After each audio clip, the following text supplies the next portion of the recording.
Hello friends, we are back again with chapter 14. Chapter 14. I know I missed last week and I'm so sorry about that. I didn't work at the library last week, and as probably you all know, I do this for my job at the library. It's super fun and a pleasure, but I didn't work last week, so I didn't make one. But now I'm back, and we are going to get started right now with chapter 14.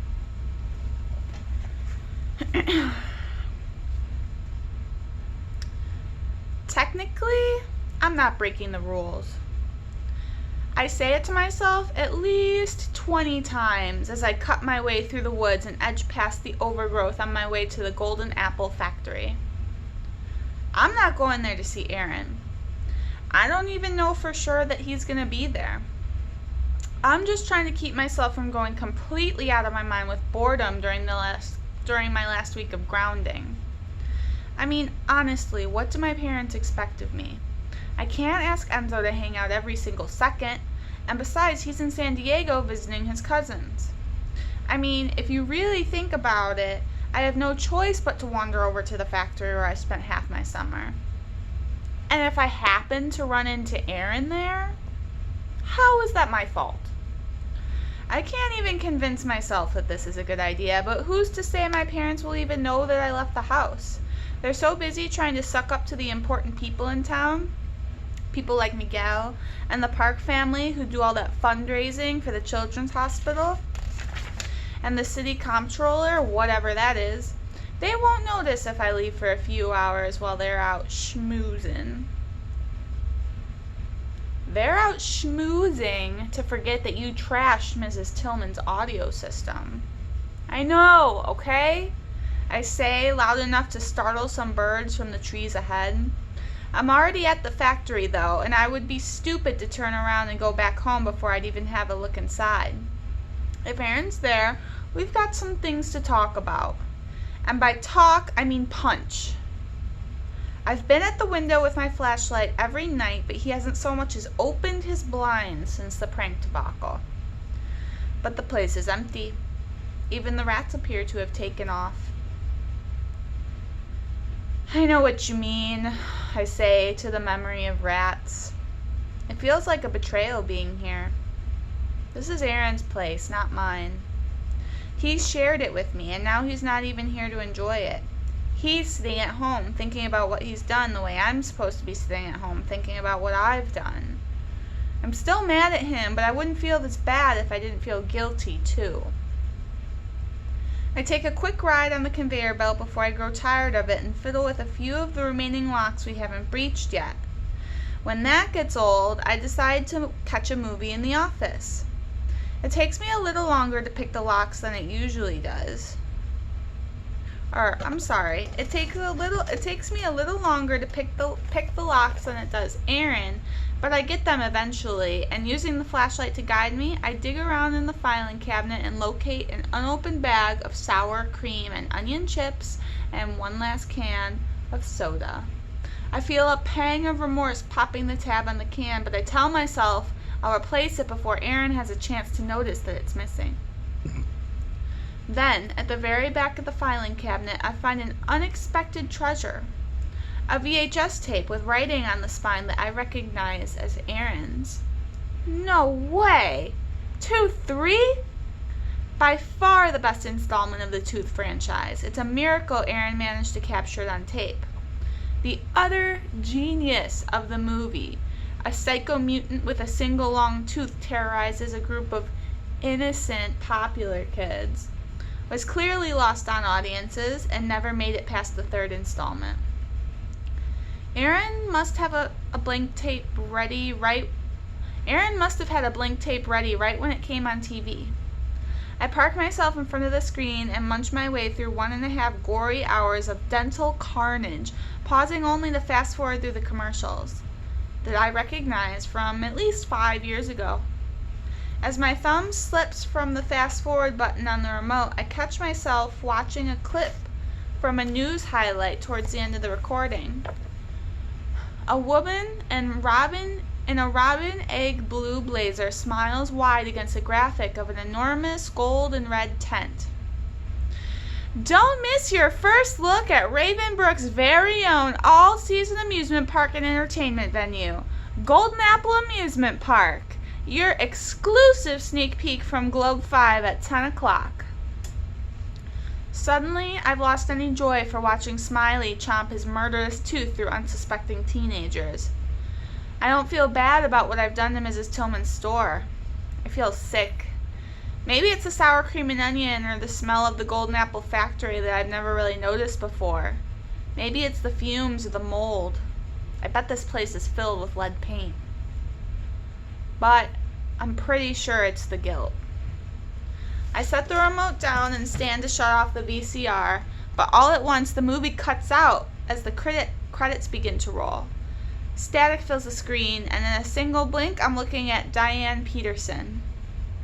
She's in a flowing dress and her hair is longer than it is now. It's scooped into a loose bun and her feet are wrapped in what look like leather straps.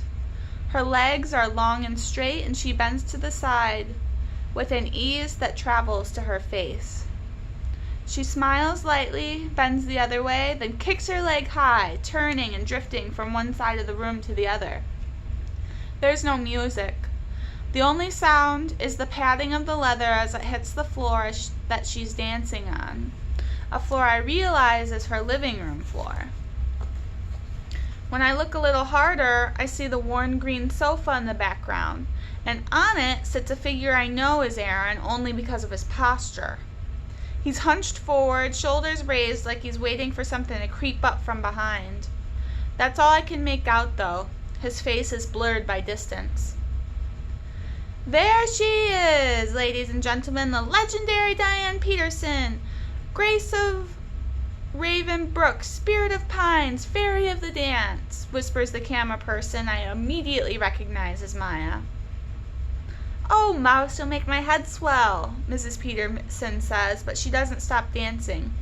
In fact, she careens from one corner of the room to the other, lighter on her feet than before, buoyant on the cloud of praise Maya conjures from her tiny stature and tiny voice. Even at 5, she had a better vocabulary than most people twice her age. She's like a tiny adult. Do the leg leap, Maya prompts from behind the camera, and Mrs. Peterson obliges, catching some air before falling to the ground, maybe a little ungracefully, but she's a true performer, never letting her audience, her adoring audience of 2, see her flinch.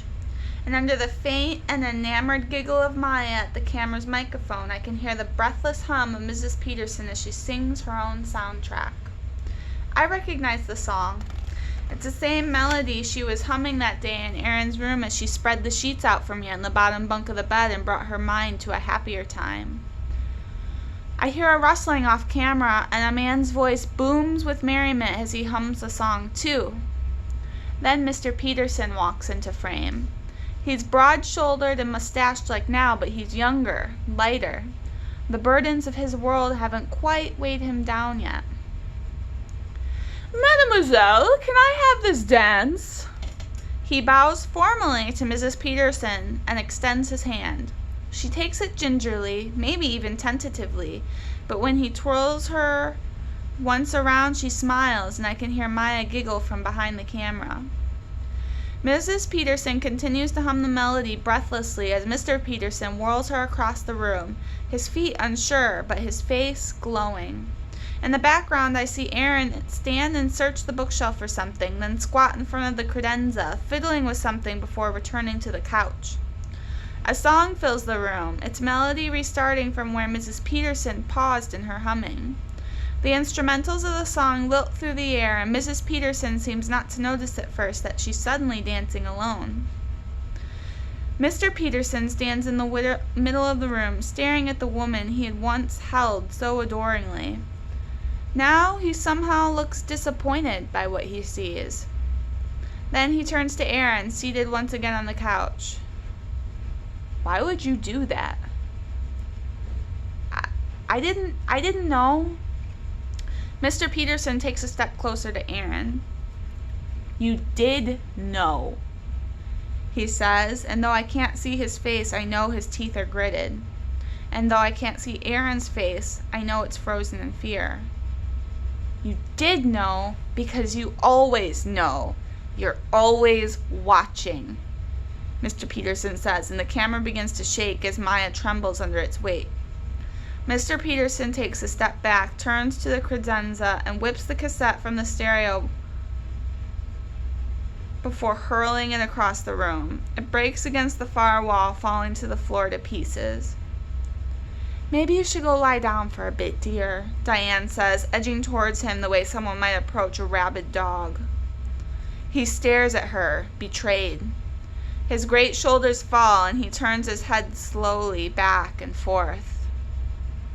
You don't understand at all. I do, darling, I do. It's just, I think maybe you need some rest. You always say I need rest. Why do you always say I need rest? All I do is rest. I can't rest while my brain is... He moves his arms in wide circles around his head, making Mrs. Peterson flinch.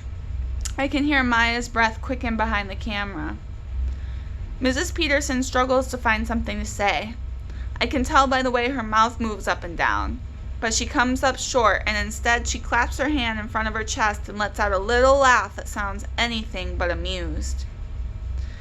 I understand, she says, and reaches a tentative hand to her husband's shoulder. But he swats it away and takes a step closer to her as she stiffens but stands otherwise still. You don't understand. You have never understood. Mrs. Peterson doesn't say a word. Instead, she presses her lips together, and the tall, proud dancer who was there before wilts to a fraction of her height. Mr. Peterson turns and skulks off camera, a door slamming outside a frame. Maya sniffles from behind the camera, and Mrs. Peterson puts her hand to her mouth and turns to the camera, shushing her daughter and crouching, her hair now obscuring half the picture as she holds Maya. In its new position, the camera finally steadies its focus on the couch in the background and the figure sitting on it. I'd almost forgotten Aaron was even in the room. He was so quiet. He's still quiet, sitting there, staring at his mom and his sister, the weight of the entire scene pushing down on his shoulders. But his face is slack, motionless. Emotionless. I'm not sure what I'm expecting to see from him in that moment. Maybe something similar to what I suspect I'm showing in my face right now. The realization that Mr. Peterson is completely off his nut. But there's more. The fact that Mr. Peterson is out of his mind isn't exactly news. What is news is that he was nuts while he was building the Golden Apple amusement park. And his whole family knew it. It's hot outside, even after the sun goes down, but I don't feel an ounce of warmth on the walk home. I feel each prick of pine needles that I brush against, and each drop of moisture that forms in the humid air. Most of all, I feel an icy, bitter cold at the base of my spine, and it keeps me trembling for the rest of the night. Wow. So, even when Mr. Peterson was building that amusement park and he was responsible for all that mechanical engineering that people's lives were relying on, he was still not all there mentally, obviously, as we can see from the video that Aaron saw. That's why it's really important to know your family members and to recognize when they're doing okay and when they're not doing okay, and to try and talk to them or help them if you can. Alright, we only have a couple more chapters left, guys. Thanks for tuning in. Please comment and let me know what book you want me to do next. And tune back in soon for chapter 15. Bum, bum, bum. Alright, have a great day, guys. Thanks for watching. Bye.